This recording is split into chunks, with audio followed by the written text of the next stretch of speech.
চলে গেছে। এরা চায় আমরা মারা যাই একটা একটা করে 105 ঘন্টা। আমার ভিতরে জ্বলে পুড়ে ছারখার হয়ে যাচ্ছে, আমার মস্তিষ্কের রগগুলো মনে হচ্ছে ছিঁড়ে যাচ্ছে, আমি আর টিকতে পারছি না এখানে। আমার এখানে এই যাত্রা সমাপ্ত হওয়া দরকার, কিন্তু এরা কোনো একটা এজেন্ডা দিয়ে নামছে যে এরা কোনোভাবেই দেবে না নির্বাচনের প্রার্থী হতে এবং আমাদেরকে এই বঞ্চিত করবে। 1% ভোট দিয়ে তারা স্বতন্ত্র প্রার্থীর কথা বলে, 1% ভোট দিয়ে যতজন আবেদন করছে ততজনকে এরা রিফিউজ করছে। এই ইলেকশন কমিশনের একটা কাজ, আবেদন আসলে এরা রিফিউজ করবে, কোর্টে গিয়ে এরা আবার আদেশ নিয়ে আসবে। এই এই এই এই চালাকিগুলো তারা করে।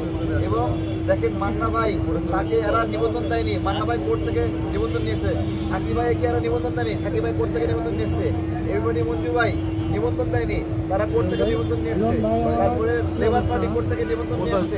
তারপরে আরেকটা লোক এসেছে হলো মাইনরিটি পার্টি, অস্তিত্বই নাই, তাদেরকে কোর্ট থেকে নিবন্ধন দিয়ে নিয়ে এসে দিছে। অর্থাৎ এরা কোনো নিবন্ধন দেয় না, এরা রিফিউজ করে আর কোর্ট থেকে গিয়ে সবাই নিয়ে আসবে। আমাদের ক্ষেত্রেও ওরা বলে যে কোর্টে যান আপনারাও। আমি যে কোর্টে যাবো, কোর্টে যাওয়ার আগে জিজ্ঞাসা করবো কোর্ট যে 10টা লোকের নিবন্ধন দিছে তোমরা দেওনি কেন? তোমরা তো কোর্টের কাছে ভুল প্রমাণিত হয়েছো, এই ভুলের জবাব দিবা কিভাবে? তারা কোনো জবাব দিতে চায় না, এড়িয়ে যায়, বাঁক মাসের মতো পিছলায় যায়। আমাদের সুস্পষ্ট কথা, এখানে অনশন চলবে, 105 ঘন্টা হোক, 205 ঘন্টা হোক, আমরা থামবো না, নিজে মরে যাবো, মরে